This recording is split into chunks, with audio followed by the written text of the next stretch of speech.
Rolling forward, doctor, sister, science, facts. And we're in the right chairs, so order has been restored. Order has been restored to the universe.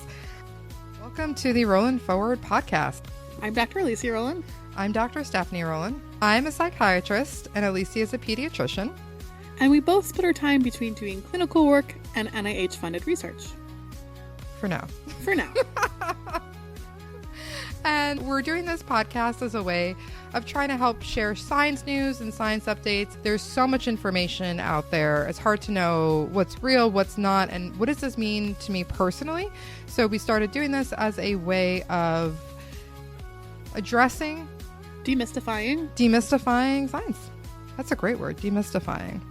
Rolling forward, doctor, sister, science, facts. So today we're going to specifically talk about executive orders that affect healthcare and where they stand. We started by saying, hey, let's do an episode about executive orders affecting healthcare. And after we reached page 510 of an outline, we realized that there's been so many executive orders from this current administration, a record-setting number of executive orders, in fact, that we decided we're going to need to put them into groups. And today we're specifically going to focus on executive orders that have affected access to healthcare. We've come up with a list of 5, so let's get started. And the first one that we're going to talk about is an executive order to remove an executive order. Because 2 negatives makes a positive, right? And so back when President Biden was in power, he signed an executive order strengthening the Affordable Care Act. Prior to that, there were a number of uninsured families in this country, people who were working but unable to afford insurance. And so the Affordable Care Act was about making sure that individuals and families had access to health insurance. The Affordable Care Act very famously has removed pre-existing conditions and has made it a lot easier for American families to obtain health care. And President Biden signed an executive order 14009, which strengthened the Affordable Care Act, allowing there to be a longer enrollment period in most states. There tends to be a narrow window once a year where you can sign up, and they made that a little bit more flexible. They provided more funding to third parties who are tasked with helping people sign up for healthcare, because if you've ever tried to sign up for healthcare, you know it's not straightforward. They also added some extra government subsidies to make premiums less expensive. And overall, there was a really big increase in the number of people who got health insurance through the marketplace. When President Biden started in office, about 11 million people in the United States were getting their health insurance through a marketplace plan. And when he left office, it was nearly double at over 20 million people. And this is interesting.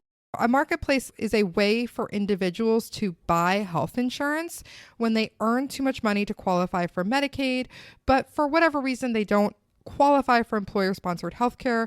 Maybe their employer has less than the minimum number of employees. Maybe they're working 2 part-time jobs. So this is for a group of working-class families who are sort of falling in between, who now are able to get healthcare in this way.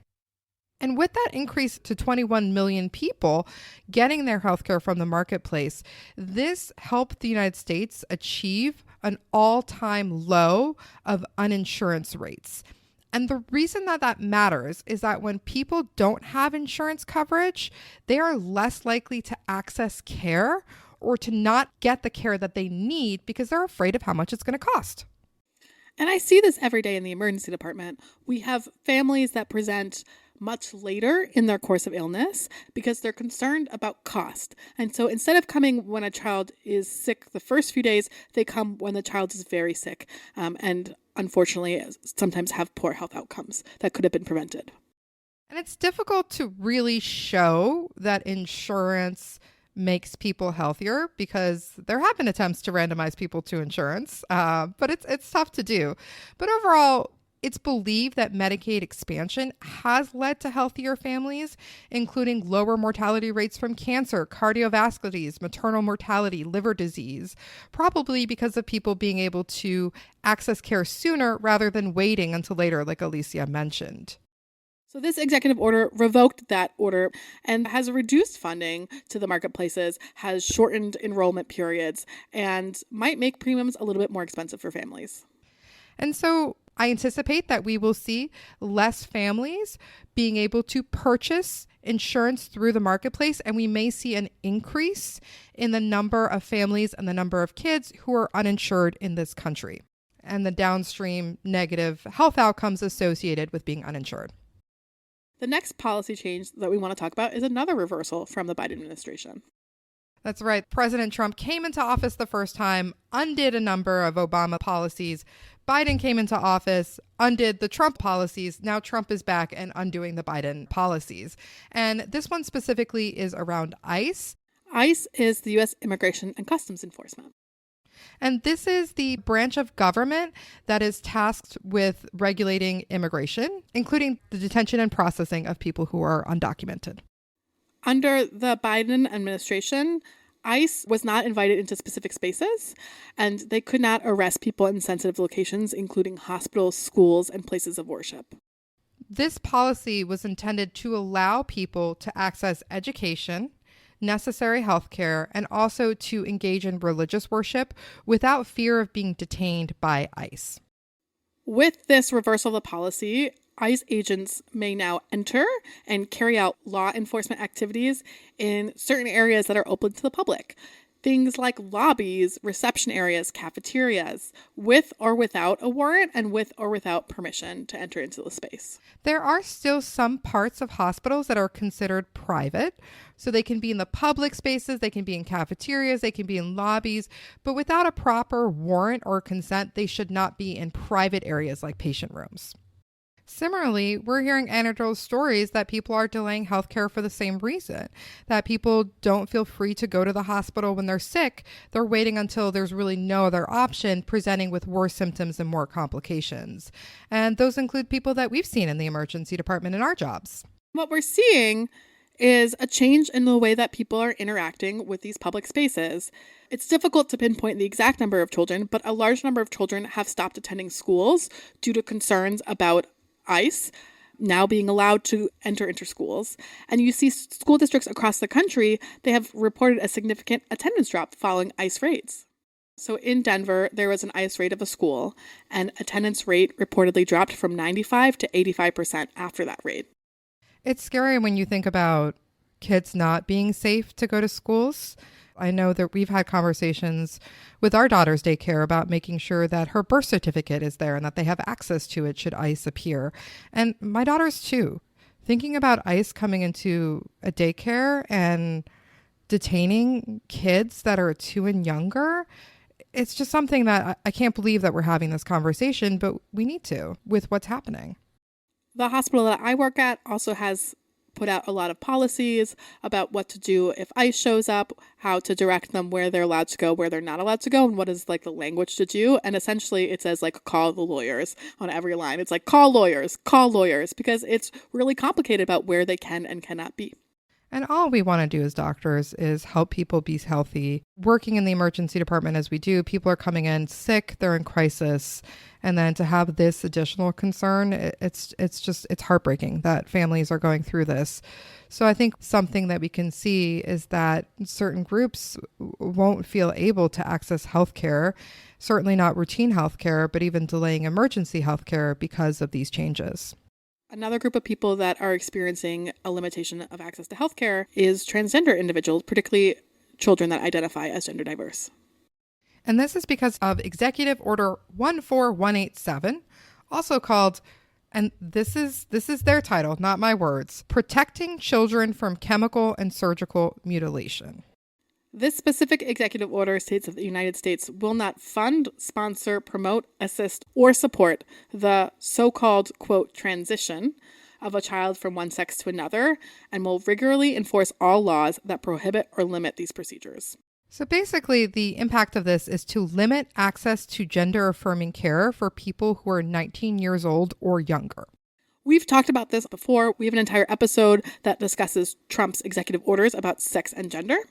So we'll just leave this by saying that there are a variety of physical and mental health concerns when you limit care in this way, including increased risks of depression and suicidal thoughts.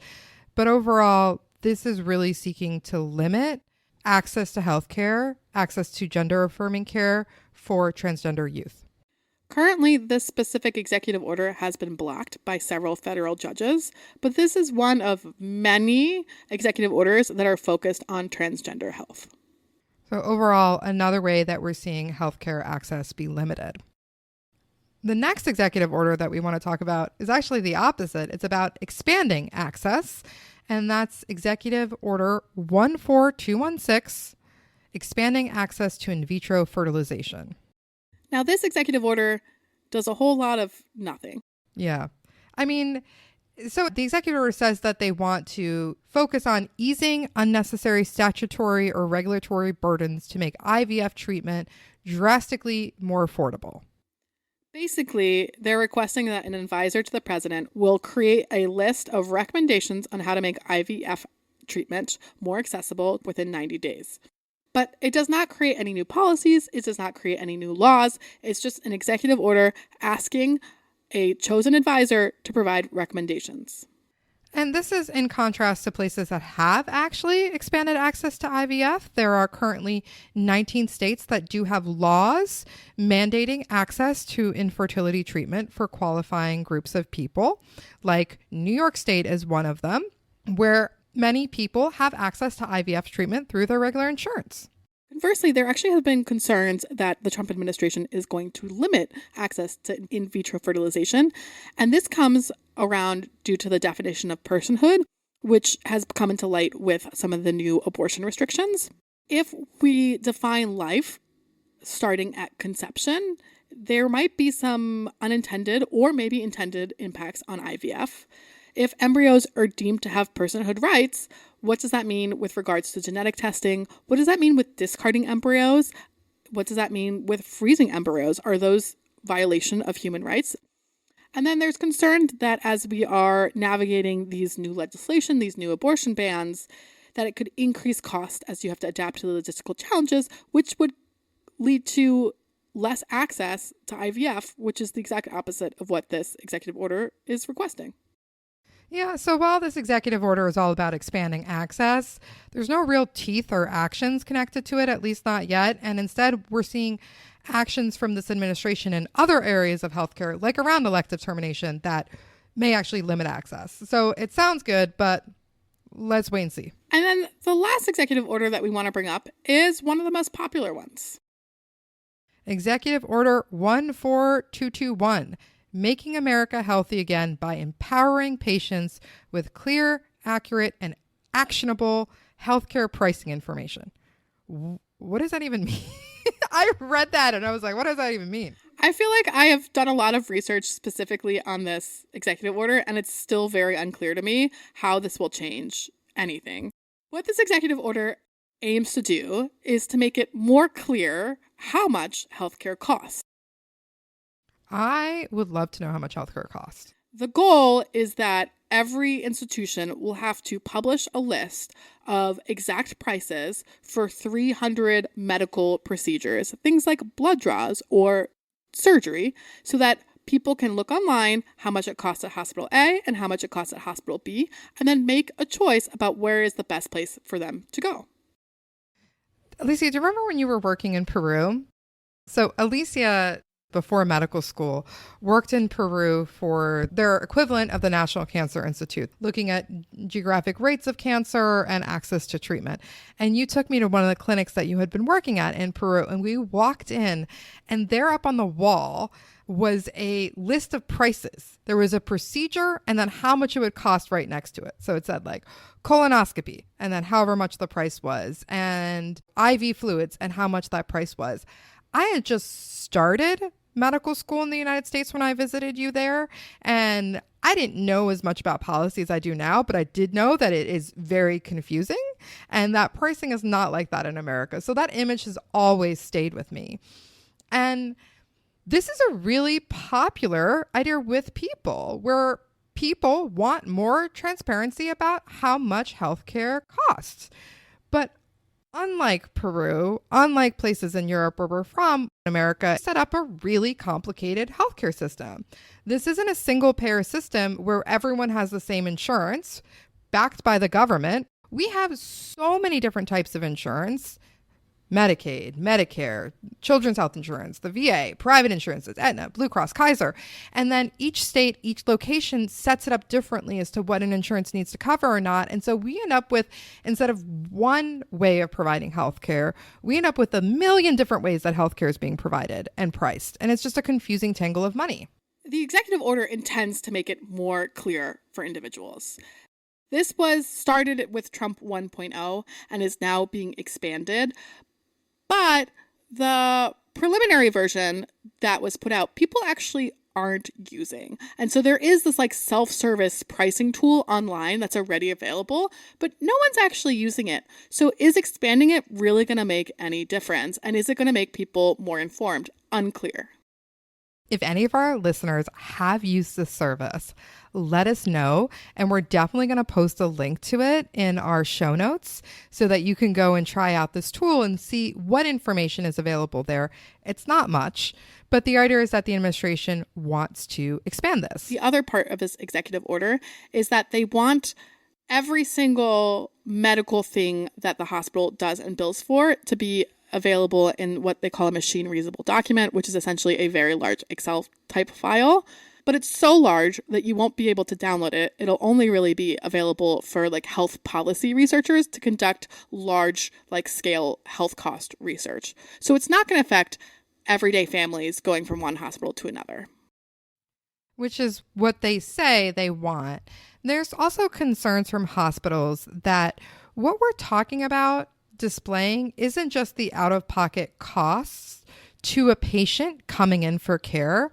What this executive order is asking for is that hospitals need to disclose what their negotiated rates are with each insurance type, what the out-of-network payments are, what the actual prices are. And this has long been considered confidential, where hospitals are trying to negotiate the best rates they can with a hospital. And so, you know, it's TBD how this will change hospitals and healthcare, but I'll be honest that I don't really know how much my services cost. I don't really know that part of it. When I go into a patient encounter, I am thinking about what is best for the patient, what type of treatment I'm recommending. And I'm really fortunate because I've been practicing medicine in New York State that has had a generous expansion of Medicaid. It has public insurance options available for families, and most of the families that I'm working with either have insurance coverage already or I'm able to connect them during that stay. Rewind 15 years to when I started medical school and I was living in New Hampshire before the Affordable Care Act, and that was not true. I regularly had patients coming in saying, I don't have health insurance. How much will this scan cost me? And then we would talk about the risks and benefits of refusing medical treatment based on how much it might cost. So I think it's great that we've moved into a place where people do have more access to health insurance because it's allowing people to make decisions thinking about what's right for their health instead of thinking about how much it's going to cost them. This becomes more complicated with children because children aren't considered vulnerable individuals. And the law states that you can't refuse life-saving urgent care for children. And if families are refusing specific care, part of my job is calling Child Protective Services. Part of my job is calling the police for families that are refusing care. And so regardless of cost, regardless of how it will affect the family. We've talked when these situations have come up and they're heartbreaking because parents are just trying to make the best decisions that they can with the information that they have. And the reality is that even though we are at historic low uninsurance rates, there are still 4 million children in this country who are uninsured. The way that uninsured individuals access healthcare is through the emergency department, which is not the most affordable or effective healthcare. A large portion of the patients that I see every day don't have insurance. And so it's something that I have to be cognizant of every time I'm ordering a test, every time I'm ordering a scan. How much does this cost? Is this crucial? And how is it going to affect this family? So I think overall, it is important that we move towards more transparency in healthcare costs, which is the stated goal of this particular executive order. But it's unclear that this executive order is going to be able to do that based on how it's written and what its goals are. I do think it's hitting at an important moment in America where families do want to know where these costs are from, how much this costs, and families should have access to that information. I think that it should be something that is clearer and less confusing. And the reality is that the healthcare system that we've set up in this country is really confusing. It is convoluted, it is expensive, and it is unclear. And if anybody has ever gotten a bill from a hospital, there are all sorts of line items that you weren't even expecting. For example, when you have surgery, it's not only the cost of the equipment and the staff, but there's also the anesthesiologist, which is a different bill, which is a different doctor than the surgeon, which is a different bill than the x-ray, that different bill. And so things just keep adding up, and there are all these secret line items. And it would be nice to have that all demystified. I am all here for accurate healthcare pricing for the people. So we're just going to need to wait and see what happens here. But we did think that these were 5 important policy changes to highlight when we're thinking about how individuals and how families and how parents are accessing healthcare in America right now. The executive orders that we chose show both how healthcare might become more limited and more restrictive in this administration, and how this administration is intending to expand healthcare coverage as well. I think there's a number of ways that healthcare can be improved in this country, and I welcome efforts to do that, while personally having concerns about weakening the Affordable Care Act, how allowing ICE to enter hospitals, and how limiting access to gender-affirming care for youth is really restricting access to healthcare in this country at the same time. And that's our episode for today. Rolling forward, Dr. Sister Science Facts. If you've noticed changes in how you or your family accesses healthcare, send us a message. We'd love to hear from you. We're at Rolin Forward Show. That's ROLIN Forward Show at gmail.com. We're also on Blue Sky, X, Instagram, TikTok. We don't really know how to make TikTok videos yet, but we're working on it. So send us a message. We'd love to hear from you. And we'll just keep bringing updates here. I'm Dr. Alicia Rolin. I'm Dr. Stephanie Rolin. Until next time. Rolling forward, Dr. Sister Science Facts. Hey, I'm testing my sound. Do you want to come speak? Say, rollin' forward. You ready? Come here. Rollin' forward. Rollin' forward. Rollin' forward. Dr. Sister Science Facts. Oh, on the ground. Does not like it. Okay, I'm going to stop recording here.